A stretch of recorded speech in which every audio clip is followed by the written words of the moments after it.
क्षणजेणनिर्दिष्टं तेबिन्दुबिन्दुबन्धं वन्दे तं सर्वदा शिरसा।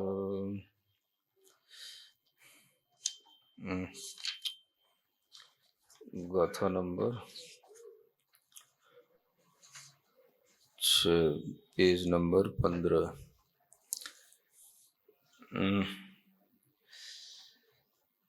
अथ ज्ञान दर्शनोपयोग द्वय व्याख्यानस्य नए विभागेन उपसंहार कथ्यते। अब ज्ञानोपयोग और दर्शनोपयोग इन दोनों के व्याख्यान का नयों के विभाग से उपसंहार किया जाता है। उपसंहार का मतलब अब इस चैप्टर को क्लोज किया जाता है। जो पहली दूसरी गाथा में जीवो उपभोग मओ ऐसा कहा था, तो उस उपयोग की चर्चा ज्ञानोपयोग और दर्शनोपयोग के माध्यम से जो चल रही थी, उसको नयों के माध्यम से बता करके इस उपयोग के व्याख्यान का समापन किया जाएगा। गाथा नंबर 6 में अट्ठ चतुर्णान दंसन सामन्नं जीवलक्षणं भडियं व्यवहारा शुद्धनया शुद्धं पुणदंसनं नाणम्।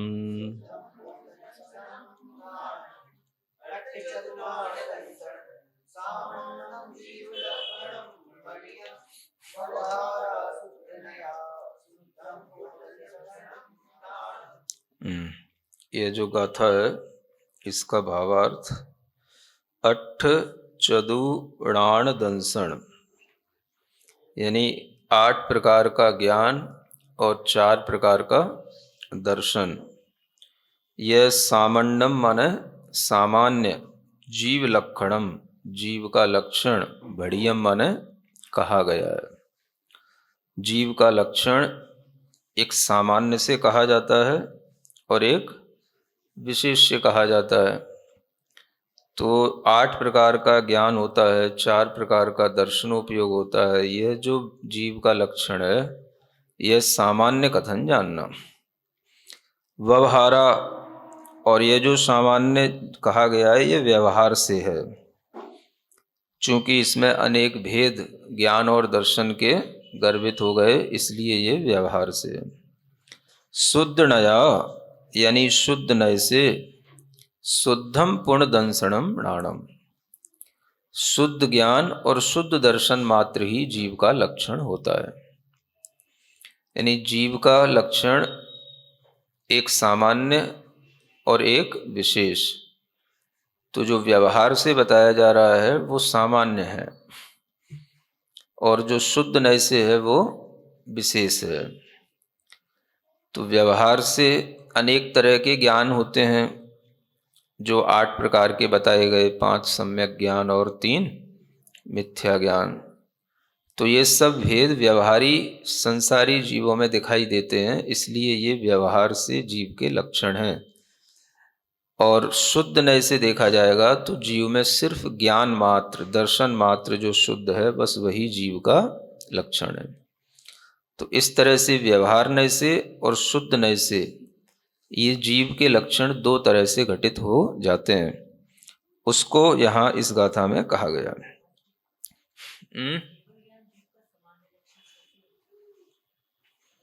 सामान्य में सभी आ जाता है। भेद के साथ में जब केवल ज्ञान आ जाएगा तो केवल ज्ञान भी, जो संसार में जीव केवल ज्ञान को प्राप्त कर रहे हैं तो वह अब मति ज्ञानी नहीं है, श्रुत ज्ञानी नहीं है। इस तरह से जिनको हम केवल ज्ञान को व्यवहार की दृष्टि से देखेंगे कि 5 प्रकार के ज्ञान में इन्हें केवल ज्ञान की प्राप्ति हुई है, तो वो केवल ज्ञान भी जीव का सामान्य लक्षण कहलाएगा। वो सिर्फ दृष्टि के ऊपर डिपेंड करता है, आप किस दृष्टि से किस चीज को देख रहे हैं। तो भेद की दृष्टि से अगर आप देखोगे किन जीवों में केवल ज्ञान है, किन जीवों में अवधि ज्ञान है, तो वह जीव के सभी सामान्य लक्षण में गर्वित होने वाले वह ज्ञान और ज्ञानी व्यवहार नय से ग्रहण कर लिए जाएंगे, और शुद्ध नय से केवल शुद्ध दर्शन शुद्ध ज्ञान ही जीव का स्वभाव है। तो इस तरह से जीव के लक्षण दो तरह से बताए गए। व्याख्या: अट्ठ चतुर्णान दंसन सामंडम जीव लक्षणम बढ़ियम, अष्टविधम ज्ञानम चतुर्विधम दर्शनम सामान्यम जीव लक्षणम बढ़ितम। 8 प्रकार का ज्ञान और 4 प्रकार का दर्शन, यह सामान्य से जीव का लक्षण कहा गया है। अब यहाँ पूछते हैं सामान्यमिति को अर्थ, ये सामान्य का क्या मतलब है? सामान्य का क्या अर्थ है, ये प्रश्न किया गया। तो बताते हैं, संसारी जीव मुक्त जीव विवक्षा नास्ति, मतलब सामान्य में सभी ग्रहण हो जाएंगे, है ना। जीव सामान्य, तो जीव जहाँ जहाँ है वो सभी ग्रहण हो जाएंगे, चाहे संसार में जीव हो चाहे मुक्ति में जीव हो। तो जब हम सामान्य से जीवों को ग्रहण करेंगे तो सभी जीवों का ग्रहण हो जाएगा, उसमें संसारी और मुक्त जीवों की विवक्षा नहीं बनानी पड़ती। ये सामान्य का मतलब है ना। अथवा शुद्ध अशुद्ध ज्ञान दर्शन विवक्षा नास्ति, और सामान्य में कभी शुद्ध अशुद्ध की विवक्षा भी नहीं होती है ना। जो सामान्य धर्म को जब हम ग्रहण करते हैं तो उसमें सभी का ग्रहण कर लिया जाता है। अगर हम कहें मनुष्य को, अगर हम सामान्य की दृष्टि से देखें तो उसमें सभी ग्रहण करने में आ जाएंगे, जितने भी मनुष्य हैं, है ना। चाहे वो भोग भूमि के हों, चाहे कर्म भूमि के हों, चाहे कर्म भूमि में भी मिलेच्छ खंड के हों, चाहे आर्य खंड के हों, है ना। चाहे वो शाकाहारी हों, चाहे मांसाहारी हों, चाहे हैवान हों, चाहे शैतान हों, चाहे इंसान हों, जो भी हैं, मनुष्य मात्र को हम सामान्य से मनुष्य कहेंगे। तो उसमें कोई विवक्षा नहीं बनती है, शुद्ध अशुद्ध की विवक्षा नहीं बनेगी, अच्छे बुरे की विवक्षा नहीं बनती, उसको हम सामान्य कहते हैं, है ना।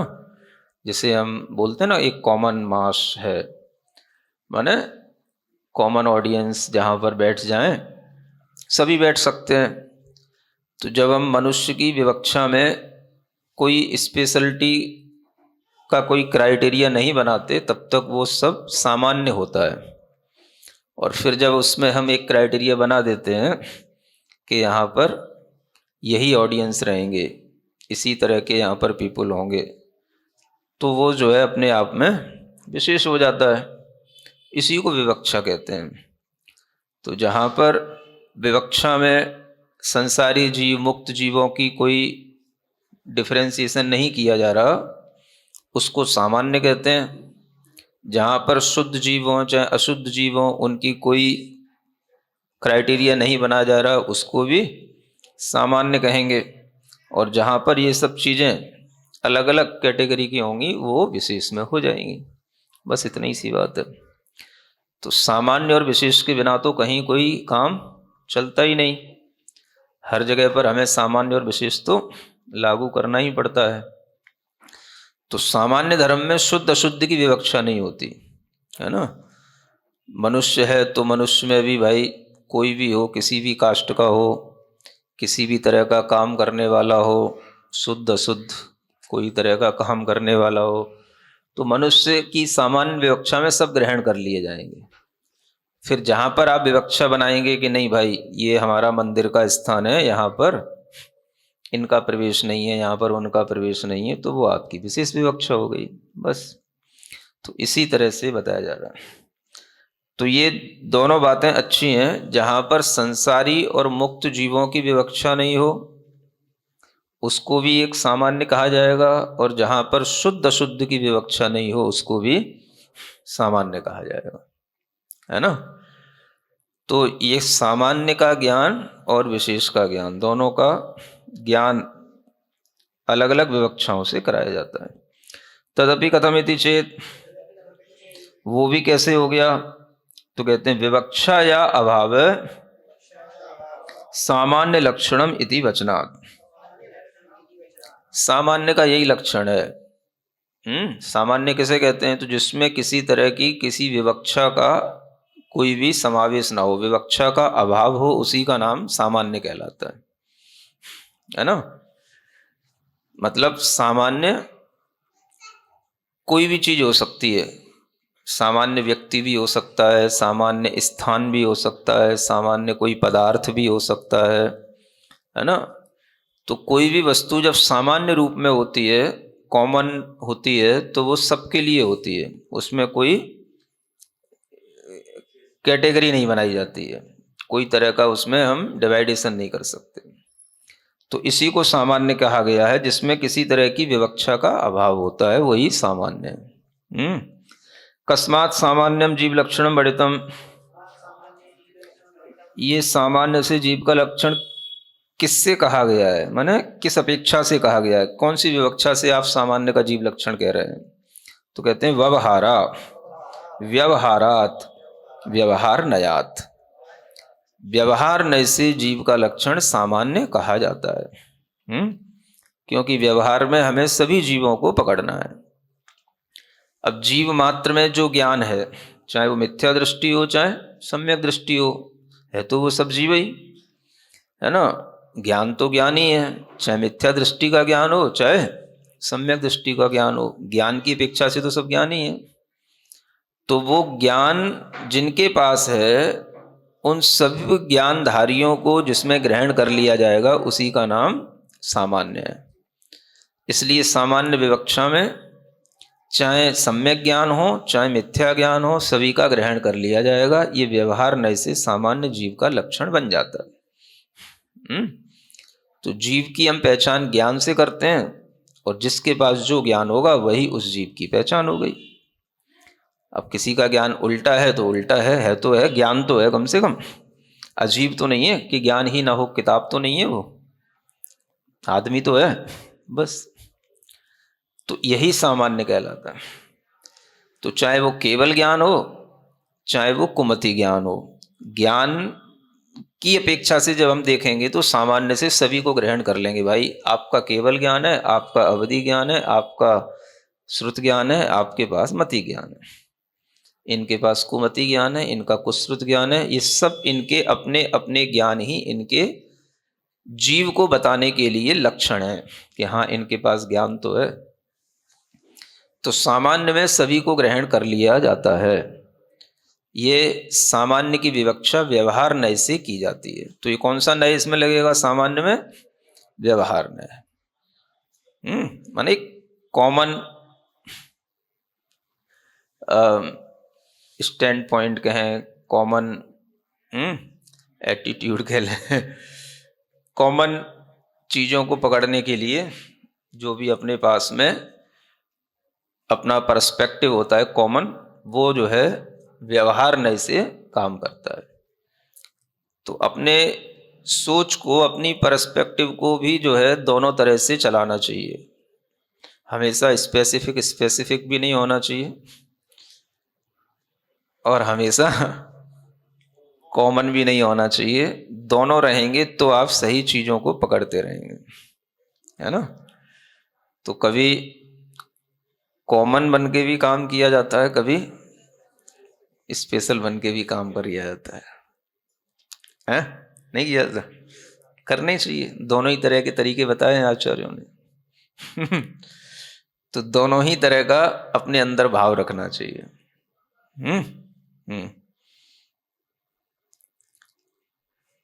समझ आ रहा ना? तभी व्यवस्था बनी रहती है।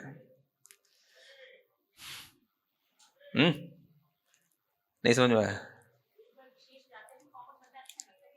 अच्छा, तब भी बनना ही पड़ता सबको। बिना कॉमन बने काम नहीं चलता। कोई कितना ही विशेष हो जाए, है ना, पीएम भी हमेशा स्पेशल व्यवस्थाओं में नहीं रहते, कभी उन्हें कॉमन है। हाँ, जब वोट मांगने आते हैं तो कॉमन मैन की तरह हाथ जोड़ने पड़ते हैं उनको भी। हाँ है। हम्म, सब में ही होता है। हाँ, अब वो अलग बात है। ए? हाँ हाँ, तो इसी को सामान्य विशेष कहते हैं। जब इलेक्शन का टाइम आता है तो जनता विशेष हो जाती है, पीएम कॉमन हो जाते हैं, है ना। और जब इलेक्शन हो जाते हैं तो पीएम स्पेशल हो जाते हैं, जनता कॉमन हो जाती है। यही सामान्य और विशेष कहलाता है, सब जगह चलता है। तो ये वस्तु का धर्म है, अन्यथा आप वस्तु की समग्रता को नहीं पकड़ पाएंगे। तो हर व्यक्ति एक ही भाव में रहेगा तो वो कभी पूर्ण नहीं बन पाएगा, पूर्ण लक्षणों को ग्रहण नहीं कर पाएगा, है ना। इससे ये भी सीखना। तो व्यवहार नए से जीव का सामान्य लक्षण है, तो उसमें सब ग्रहण कर लिया, चाहे मुक्त हो गए तो भी हो तो केवल ज्ञानी ना। ज्ञान के ही भेद में एक केवल ज्ञान भी आता है, तुम भी आ जाओ इसी में। तो सामान्य में सब आ गए व्यवहार नए से। अब कहते हैं अत्र केवल ज्ञान दर्शनम प्रति शुद्ध सद्भूत शब्द वाच्यो अनुपचरित सद्भूत व्यवहार छदमस्त ज्ञान दर्शन अपरिपूर्ण अपेक्षा। कहते हैं यहां पर जो केवल ज्ञान और केवल दर्शन कहा गया है, यह भी जो है इस केवल ज्ञान केवल दर्शन के प्रति शुद्ध सद्भूत शब्द के द्वारा जो कहा जाने वाला है, उसका जो वाच्य है, शुद्ध सद्भूत का शब्द जो है ना, शुद्ध सद्भूत, तो वह अनुपचरित सद्भूत व्यवहार ही कहलाता है।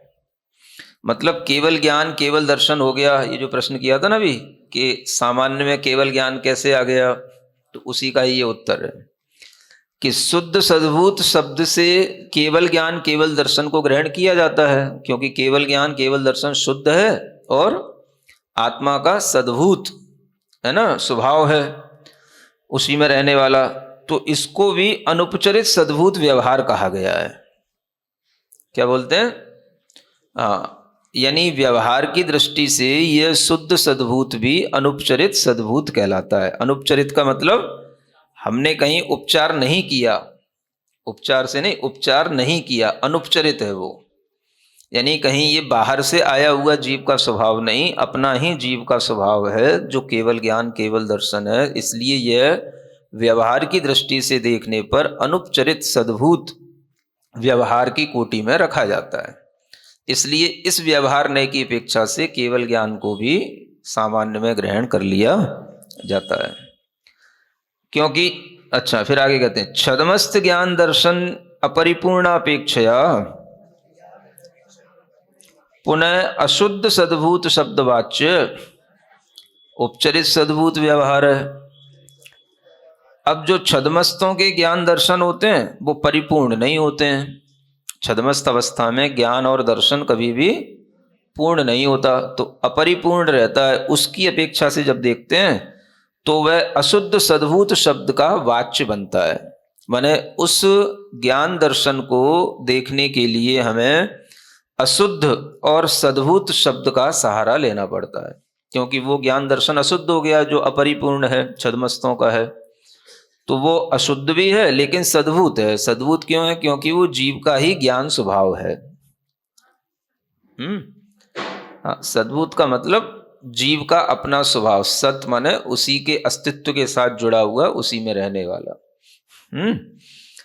तो इस तरह से अशुद्ध सद्भूत शब्द के द्वारा उपचरित सद्भूत व्यवहार को कहा जाता है। तो जहां पर अशुद्ध सद्भूत चीज होगी वहां पर हम लगाएंगे उपचरित सद्भूत व्यवहार नय, है ना। तो ये उपचरित सद्भूत व्यवहार नय से छदमस्त के अपरिपूर्ण ज्ञान दर्शन ग्रहण किए जाएंगे। ठीक है, तो ये उपचरित सद्भूत है और वो केवल ज्ञान जो है वो अनुपचरित सद्भूत है दोनों सद्भूत, क्योंकि ज्ञान सद्भूत होता है। सद्भूत माने आत्मा के साथ अपने अस्तित्व को बनाए रखता है। अब वो केवल ज्ञान है तो शुद्ध सद्भूत कहलाएगा, छदमस्तों के ज्ञान है तो वो अशुद्ध सद्भूत कहेंगे, बस इतना ही है। तो वो है दोनों ही अनुपचरित है। हाँ, मतलब वो अनुपचरित है और ये उपचरित है। अशुद्ध जो है वो उपचरित है, क्योंकि वो कर्म के कारण से हो गया तो इसलिए वो उपचरित हो गया। तो ये एक उपचरित सद्भूत हो गया, एक अनुपचरित सद्भूत हो गया। तो ये दोनों व्यवहार नय में आलाप पद्धति में पढ़ाए थे। एक उपचरित सद्भूत व्यवहार नय होता है, एक अनुपचरित सद्भूत व्यवहार नय होता है, ऐसा। तो उपचरित सद्भूत व्यवहार नय की अपेक्षा से छद्मस्तों के ज्ञान दर्शन लिए जाएंगे, अनुपचरित सद्भूत व्यवहार नय की अपेक्षा से केवल ज्ञानियों के ज्ञान दर्शन लिए जाएंगे। इस तरह से व्यवहार नय में सब आ जाता है। अभी एक और व्यवहार बचा हुआ है, कुमति कुश्रुत विभंगत त्रये। पुनः उपचरित असद्भूत व्यवहार है। अब ये तीसरा और एक वैरायटी है ना, कुमति ज्ञान, कुश्रुत ज्ञान और विभंग ज्ञान, जिसे मिथ्यावधि कहते हैं। इन तीनों में कौन सा नय लगेगा? तो ये भी सब उपचरित हैं और असद्भूत व्यवहार नय से ये जाने जाएंगे, है ना। अब ये सद्भूत नहीं कहा इसको, क्यों नहीं कहा? क्योंकि ये मिथ्या ज्ञान है ना। सम्यक ज्ञान था तो वो तो जीव का सद्भूत व्यवहार में आएगा। जो ऊपर जो 5 ज्ञान थे वो सद्भूत व्यवहार हो गए। भले ही छद्मस्त का ज्ञान है, लेकिन मति ज्ञान श्रुत ज्ञान है तो उसका सद्भूत कहलाएगा, क्योंकि वो सम्यक ज्ञान की कोटि में, वो उसका स्वभाव है। सम्यक ज्ञान आत्मा का स्वभाव है और मिथ्या ज्ञान आत्मा का विभाव है। तो इसलिए मिथ्या ज्ञान जो है वो असद्भूत व्यवहार हो गया। यानी अगर मिथ्या दृष्टि के पास में कुमति कुश्रुत ज्ञान है तो वह उसका अपना सद्भूत स्वभाव उसके साथ नहीं है। वो कैसा है? असद्भूत व्यवहार नय का विषय बनेगा वो, क्योंकि वो कर्म के कारण से मिथ्या हो रहा है। मिथ्यात्व कर्म के कारण से वो मिथ्या हो रहा है, तो वह असद्भूत व्यवहार हुआ और उसके साथ साथ वह उपचरित भी हुआ, है ना, क्योंकि यह दूसरे के प्रभाव से हो रहा है, इसलिए उपचरित हुआ। तो इस तरह से 3 तरह के व्यवहार नयों से ये 3 प्रकार के ज्ञानों की विभाजन हो गए। क्या सुना? 8 प्रकार के जो ज्ञान थे ना, उनमें, है ना, उनमें 3 प्रकार के जो मिथ्या ज्ञान थे वो तो हो गए उपचरित असद्भूत व्यवहार नय से, और 5 प्रकार के जो सम्यक ज्ञान थे उनमें केवल ज्ञान को छोड़ करके बाकी के जो 4 ज्ञान हैं वो हो गए उपचरित सद्भूत व्यवहार नय से, और केवल ज्ञान हो गया अनुपचरित सद्भूत व्यवहार नय। तो केवल ज्ञान ही बस एक अनुपचरित सद्भूत व्यवहार नय रहा, उसमें कोई दूसरा उपचार नहीं करना पड़ता। बाकी के सम्यक ज्ञानों में भी उपचार करना पड़ता है, और लेकिन वो सद्भूत हैं, और मिथ्या ज्ञानों में उपचार के साथ साथ वो असद्भूत हैं।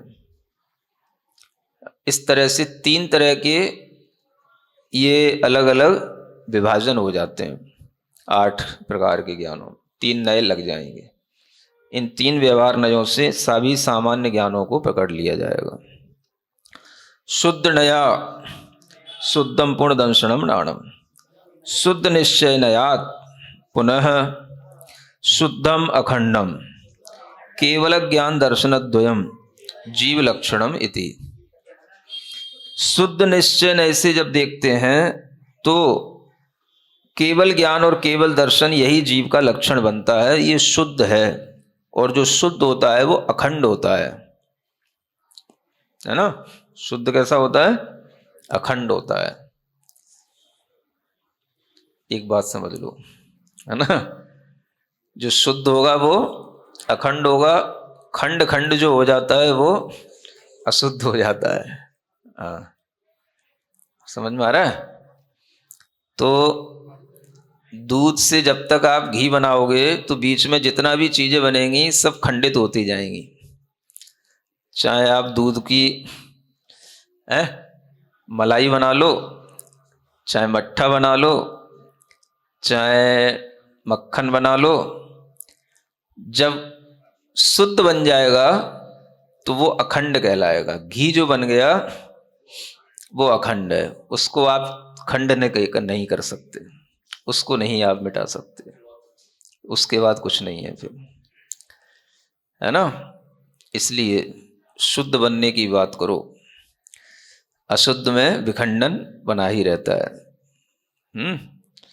तो कोई भी चीज़ है वह जब तक टूटेगी, खंडित होगी, यही उसके अशुद्ध स्वरूप का मतलब एक स्वभाव है। और जब वह शुद्ध हो जाएगी तो वो अखंड रूप में रहेगी। तो केवल ज्ञान केवल दर्शन जो है वो अखंड है, बाकी सारे ज्ञान टूटते हैं, छूटते हैं, बदलते हैं, सब होता है ना। किंच ज्ञान दर्शनोपयोग विवक्षायाम उपयोग शब्देन विवक्षित अर्थ परिच्छित्ति लक्षणों अर्थ ग्रहण व्यापारो गृह्यते।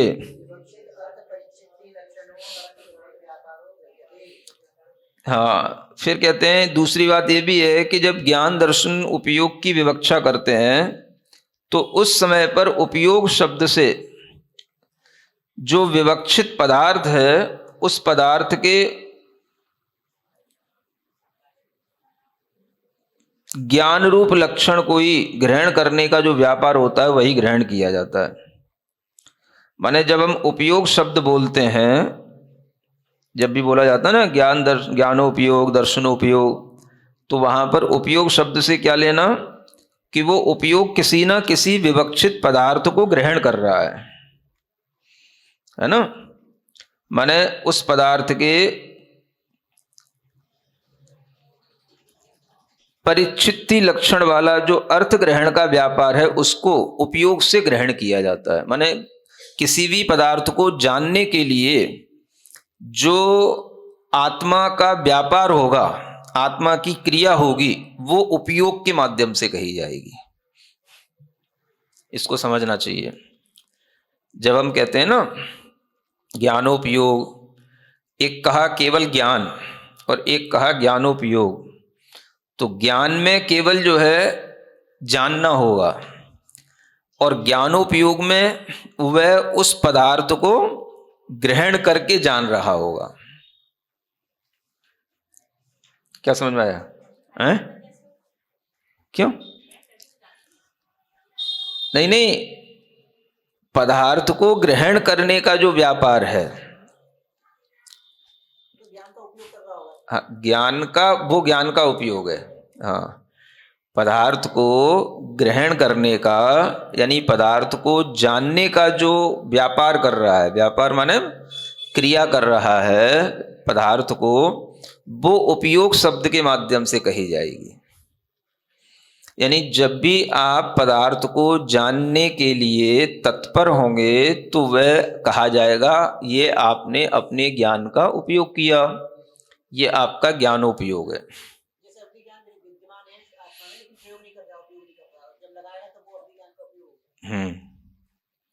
माने ज्ञान के माध्यम से जब आप पदार्थ को ग्रहण करेंगे तो वो उपयोग कहलाएगा, और जब आप ग्रहण नहीं करेंगे तो वो मात्र ज्ञान के रूप में कहलाएगा, है ना। तो ये उपयोग की ये बात बताई गई है। ज्ञान दर्शन उपयोग की विवक्षा में उपयोग शब्द से क्या लिया गया, विवक्षित पदार्थ की परिच्छित्ति लक्षण वाला कोई भी विवक्षित पदार्थ है उसकी आपको परिच्छित्ति माने ज्ञान हो रहा है, और उस ज्ञान के लक्षण के साथ में आप पदार्थ के ग्रहण का व्यापार कर रहे हैं, वो उपयोग के माध्यम से ग्रहण किया जाएगा।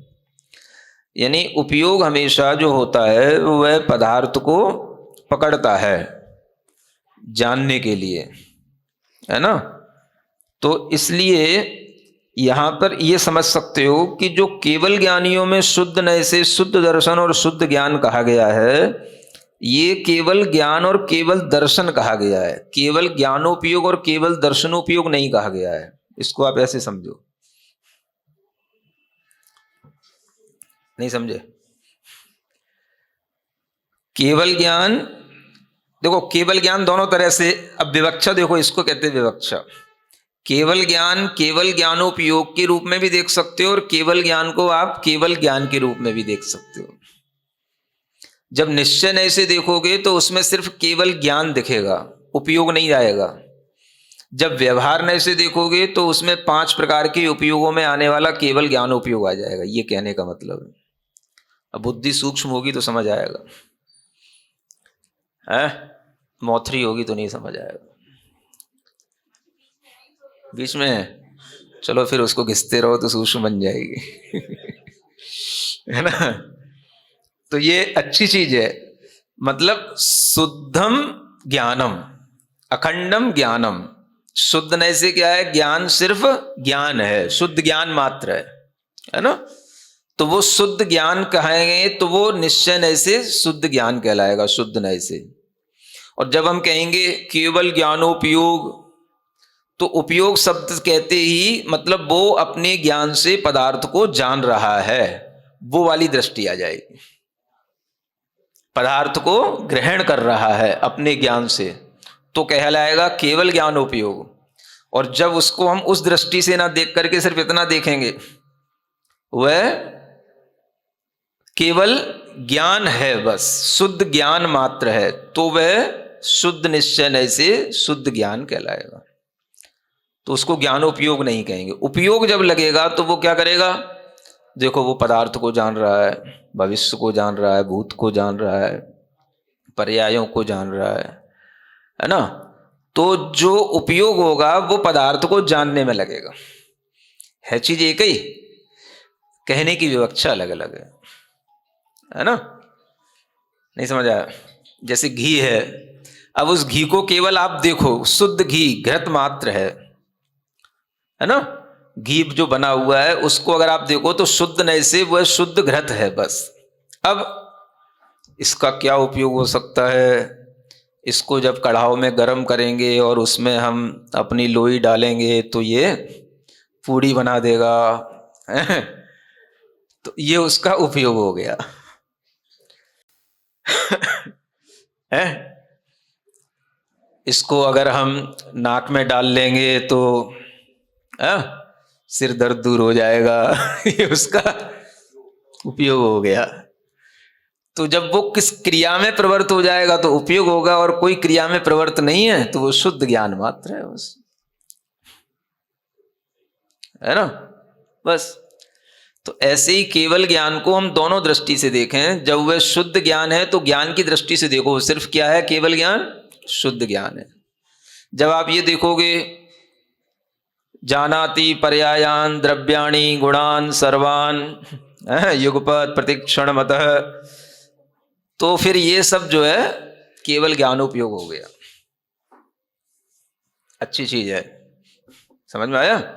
हाँ, ज्ञान और ज्ञानोपयोग में ये अंतर है।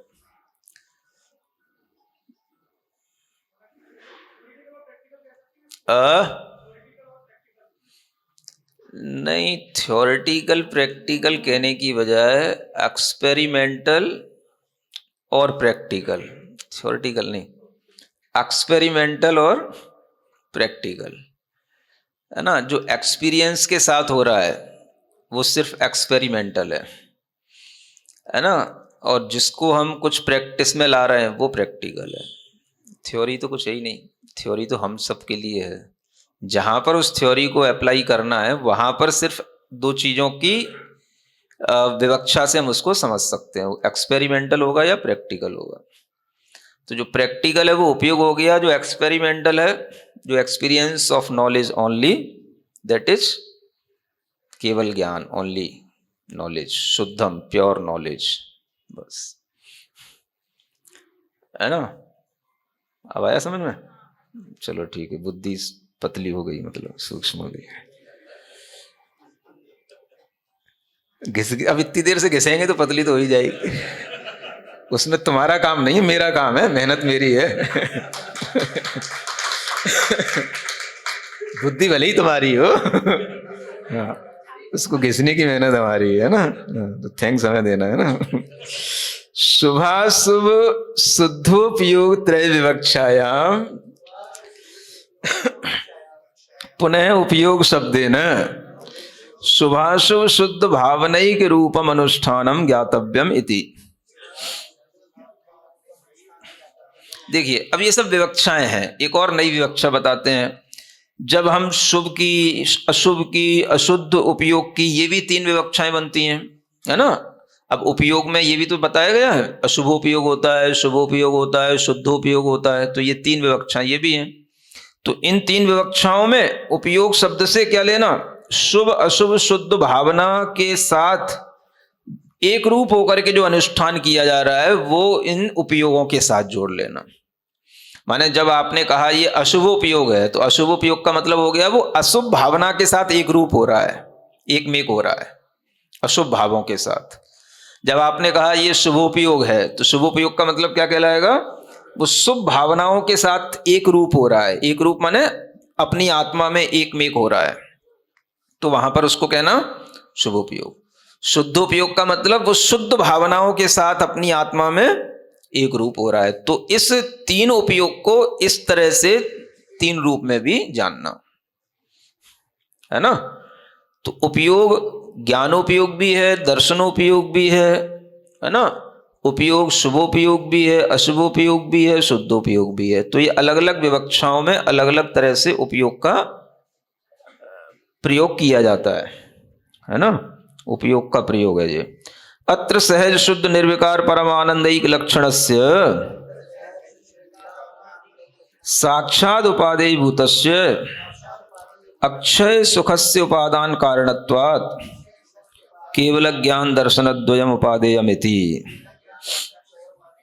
अब अंत में जब ये पूरा व्याख्यान हो गया, तो अंत में इसका भावार्थ जो है हेय और उपादेय के माध्यम से बताया जाता है। इन सब 8 प्रकार के ज्ञानों में, दर्शनों में, 4 प्रकार के दर्शनों में क्या आपके लिए उपादेय है, क्या हेय है? तो कहते हैं जो सहज शुद्ध निर्विकार परम आनंद एक लक्षण वाला है ना, वही हमारे लिए साक्षात रूप से उपादेय भूत है, और वह अक्षय सुख का उपादान कारण होने से वह कुछ और नहीं है, केवल ज्ञान और केवल दर्शन ही है, वही हमारे लिए उपादेय। तो केवल ज्ञान केवल दर्शन हमारे लिए ये 2 उपयोग उपादेय हुए। ये हमारे लिए निकटता से ग्रहण करने योग्य हुए, और बाकी के सब हमारे लिए अपने आप उनकी निकटता छूटती चली जाएगी। बस इनको उपादेय बना लोगे तो वो सब अपने आप छूटते चले जाएंगे। तो केवल ज्ञान केवल दर्शन ये अक्षय सुख के उपादान कारण हैं। क्या कहा?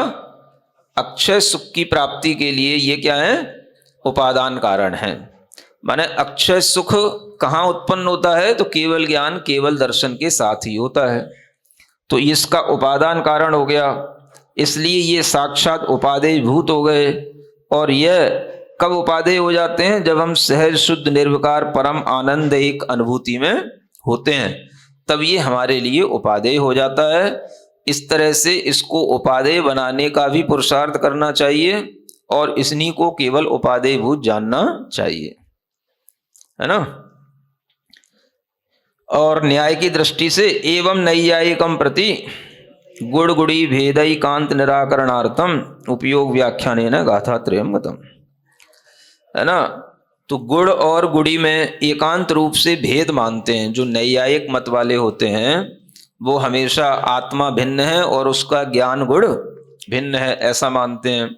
तो गुण गुड़ी में जो एकांत मानते हैं उनका निराकरण भी इसी गाथा के द्वारा कर दिया गया कि गुण और गुड़ी एकांत रूप से भिन्न भिन्न नहीं होते, कथनचित भिन्न और कथनचित अभिन्न की जो विवक्षा है वो यहाँ पर इसी से ज्ञान में आ जाती है।